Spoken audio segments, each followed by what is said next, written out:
안녕하세요. 머리가 아픈 경우가 많지요. 머리가 무겁고, 그리고 뭔가 답답하고, 그러한 이제 무거운 듯한 느낌의 머리 아픔도 있고, 또 하나는 머리가 손만 대도 칼로 베듯이 아픈 경우도 많습니다. 또한 식사 후에도 머리가 멍해지는 이런 일도 있습니다. 그래서 우리가 그냥 두통 이렇게 이야기하지만은 두통에는 크게 몇 가지 종류로 나누기도 합니다.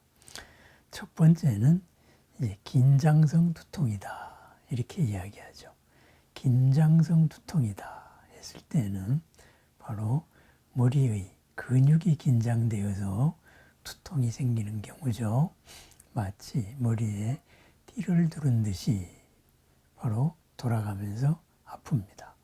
오후가 되면은 더 통증이 심해지기도 합니다.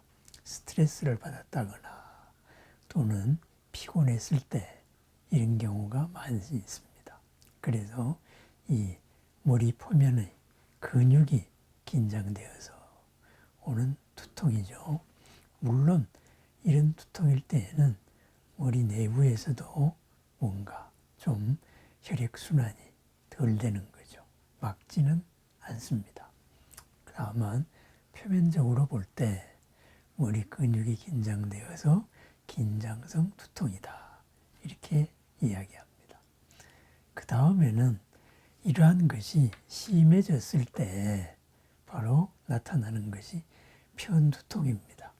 편두통 하면은 이제 한쪽 머리가 아픈 게 편두통.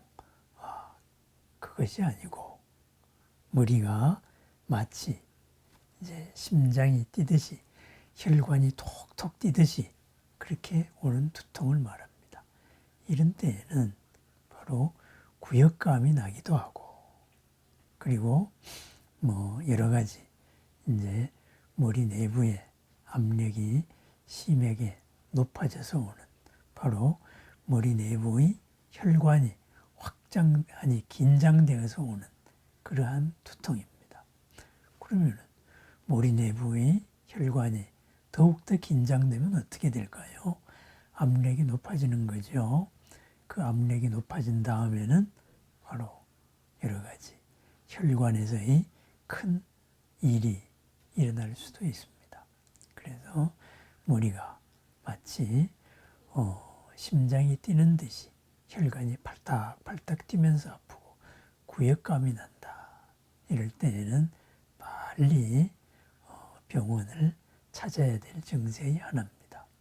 이런 경우는 편두통이라고 우리가 이야기합니다. 그 다음에는 이제 소화성으로 오는 이런 두통이 있지요. 과식을 했거나 또는 뭐 위장 기능이 떨어졌을 때 우리가 흔히 말하는 식곤증으로 오는 두통, 머리로 가는 이제 혈류가 모자라서 무겁게 아픈 거죠. 그죠? 뭔가 머릿속이 축 처졌다. 이렇게 생각하시면 됩니다.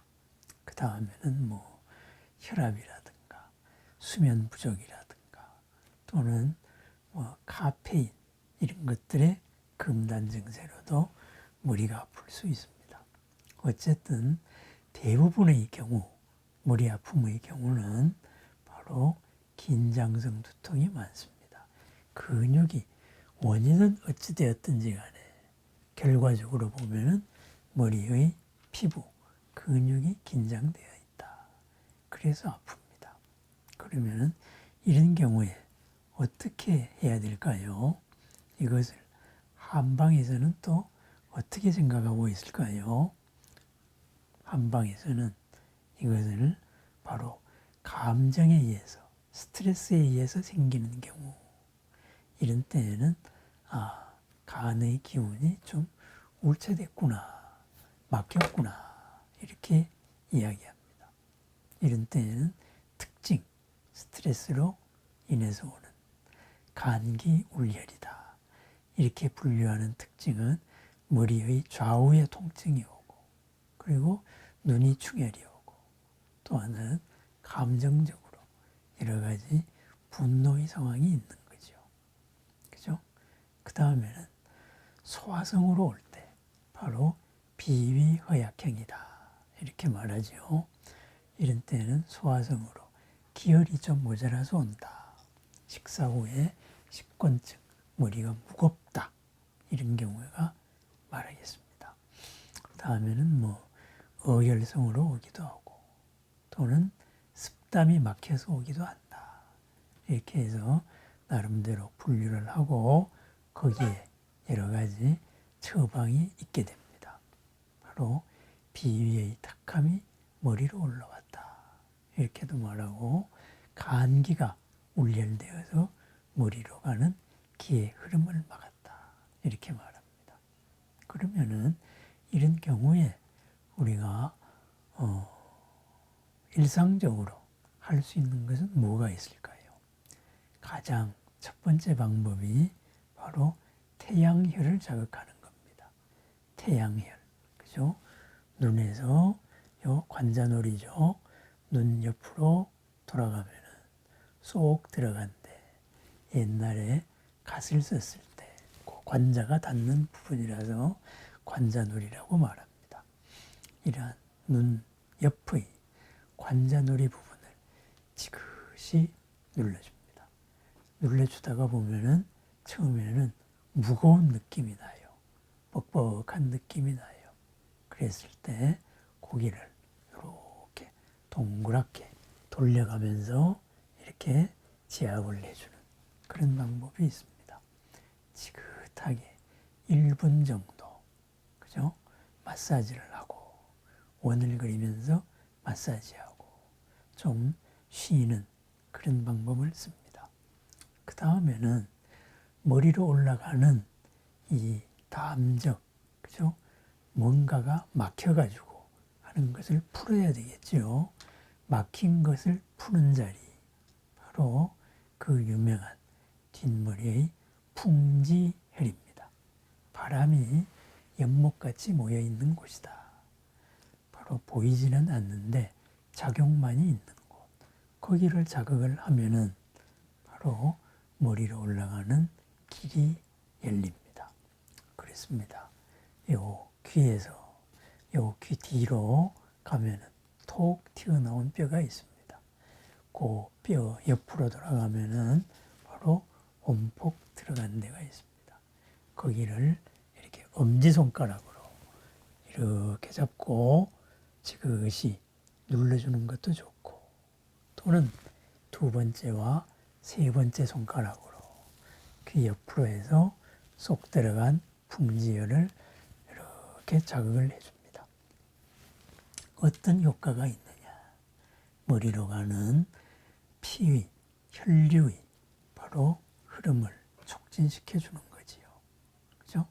그래서 우리는 풍열을 해소한다 하는데 피의 흐름이 좋게 되면서 바로 열이 내리는 거죠. 좁아졌던 혈관이 풀린다. 이렇게 됩니다. 그 다음에 소화성으로 올 때는 어떻게 해야 될까요? 그죠? 소화 기능을 좋게 해줘야죠. 그럴 때에는 복부에 있는 중환을 따뜻하게 자극을 해줍니다. 명치와 배꼽 사이 중환, 그 위쪽은 상환, 명치 부분이죠. 거기는 위가 있는 곳입니다. 사람에 따라서는 위가 처져 있을 수도 있어요. 그랬을 때에는 거기를 따뜻하게 했을 때, 바로 찜질로 했을 때, 또는 손으로, 그죠? 위장 운동이 될 수 있게 시계 방향으로 돌려주면서 바로 마사지를 해줍니다. 시계 방향으로. 그죠? 시계 방향으로 한 2분가량 이렇게 이제 마사지를 해주면은 식곤증, 소화성으로 오는 두통은 많이 풀 수가 있습니다. 그렇습니다. 태양혈, 그리고 풍지혈. 풍지혈을 싸고 있는 목비근까지 마사지 해줬을 때 대부분의 두통은 해소됩니다. 막혔던 피가 흐르면서 시원함을 느낄 수가 있습니다. 또한 이러한 두통을 진정시킬 수 있는, 그러니까 스트레스로 오는 이런 두통을 진정시킬 수 있는 한방차들이 있지요. 생활에서 바로 상기된 열을 내리는 차들. 가장 유명한 것이 결명자차지요. 그리고 국화차가 있습니다. 국화잎을 가지고 바로 달에서 마시면은 간열이 내리면서 눈이 맑아지고 또한 머리 또한 시원해집니다. 그 다음에는 이제 만약에 혈액순환에 뭔가 막혀서 안 온다 그랬을 때에는 홍화를 가지고 차를 쓰기도 하고, 그리고 위장 기능이 약하다 했을 때는 생강에다가 감초를 가지고 차를 만들어 쓰기도 합니다. 생활에서는 어떻게 하는 것이 좋을까요? 바로 머리로 가는, 그죠? 근육의 긴장을 풀어야 혈액순환이 원활하게 되겠지요. 그러하기 위해서 30분 이상 고개를 숙이고 스마트폰을 봤다. 이런 때는 반드시 목 운동을 해야 됩니다. 그죠? 오른쪽으로 이렇게 10초.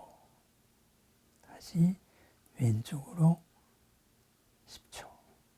그런 다음에 고개를 뒤로 숙이고 10초.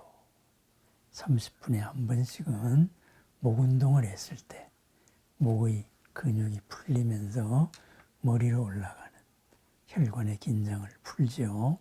그 다음에는 이제 복식 호흡이나 잠들기 전에 조교 이런 것이 많이 도움이 됩니다. 또는 명상으로 눈을 감고 한 5분 동안 멍 때리는 것도 좋습니다. 한마디로 요약을 해볼까요? 긴장성 두통이나 편두통이나 소화성 두통 이랬을 때는 근육과 혈관의 긴장을 풀고, 한방으로는 이러한 태양열 그리고 풍지열 그리고 중안열을 자극을 해주면 좋겠죠. 그리고 국화차 그리고 생강차 이런 것이 도움이 될 것입니다. 머리가 아픈 날 속을 비우고 그리고 마음을 지그시 누릅니다. 하루의 피로가 풀립니다. 머리 아픈 나날 태양열과 풍지열, 중안열 거기에 2분 이상의 부드러운 자극을 부탁드립니다. 날마다 가벼운 날이 되기를 기원합니다. 늘 건강하세요.